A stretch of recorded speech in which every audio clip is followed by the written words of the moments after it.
এবার পাশে একটা দাগ দে। আম্মু কোন পাশে দাগ দিব? কোন পাশে আবার বলা লাগবে? না না না না, জানি জানি, দিতাছি। কালকে পরীক্ষা, তুই জানিস না কেমন সরে লেখে 1 ঘন্টা ধরে পড়াইতেছি। 2 + 2 কত?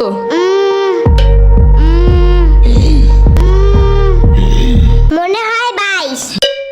কালকে পরীক্ষা, তুই এখন কোস 2 আর 2 22। 1 ঘন্টা ধরে পড়াইতেছি, ছোট্ট গরু একটা।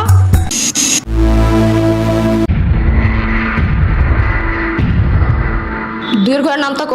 2 একে 2, 2 দুগুণে 4, 3 দুগুণে 3 দুগুণে 3 দুগুণে 10। না না না, 3 দুগুণে আমি পেট ব্যথা করে। কি? পেট ব্যথা করে। ওই পেটটা চাই একটা পাড়া দিব না এখন। কত বসলেই খালি পেটে মুচুর দেয় না? না না না, মুচি দেয় নাই। তাহলে 3 দুগুণে 9 হয় কেমনে? হ্যাঁ, কালকে পরীক্ষা আর এখন এসব বিলাস, কালকে এসব মুখস্থ করেছিলাম আমি। 25 নম্বর বাচ্চা একটা। হতে হাতিটি ওই সুর নাড়ায়। হতে হাতিতে ওই শূন্য নাই। সুর নাড়ায়। শূন্য নাই। সুর নাড়ায়। নারায়। হতে হাতিটি ওই সুর নাড়ায়। হতে হাতিতে ওই শূন্য নাই। গুড। এবার বাক বাকুম পায়রা ছড়াটা বলো। বাস বাকুম পায়রা, পায়রা একটা বয়রা, কথা কানে যাই না, বউ আসবে কালকে, চলবে জাদুর পালকি। ও বুঝি তুই খাস কি? খিচুড়ি আমি খাই না, পিঠার যদি পাই অন্য ঘরে খাবো, বহুত খাই। এগুলা কি ছিল? কেন হয় নাই?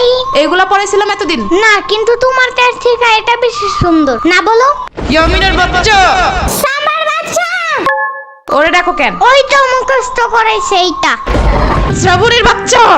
কতবার কমা, আমার কোনো বাচ্চা নাই, আমি নিজেই তো একটা বাচ্চা। বাচ্চার ঘরে বাচ্চা, ওরে কি শিখাছে এগুলা তুই? আমি না, এই কবিতা ফয়সাল বানাইছে। ফয়সালের বাচ্চা। লেখা লাভ নাই, ও বাসায় নাই। নেক্সট কবিতা লেখার জন্য খোলা প্রকৃতির কাছে গেছে, ওই যে বর্ডারিং এর পাশে। কবিদের কবিতা লেখার জন্য খোলা একটা পরিবেশ খুব দরকার।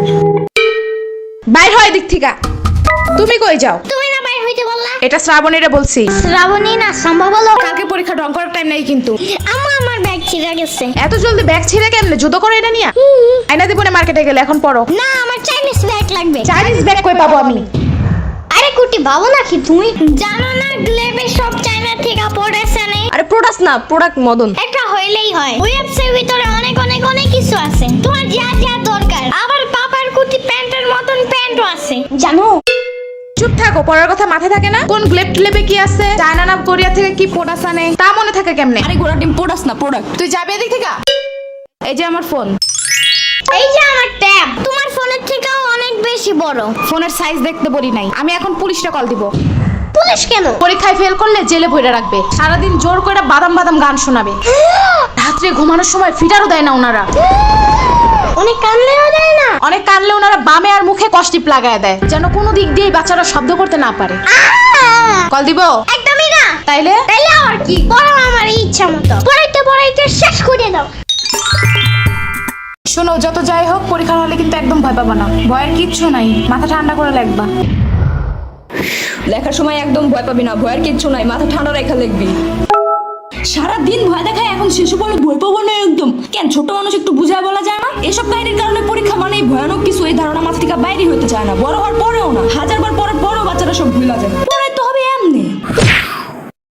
এদিকে দাঁড়ায় দাঁড়ায় বয়ানবাজি করতেছে। কালকে পরীক্ষা, চিন্তা আছে কোনো? মদন কোন কালকে অ্যাকাউন্টিং পরীক্ষা, আমি তো ভুলাই গেছিলাম।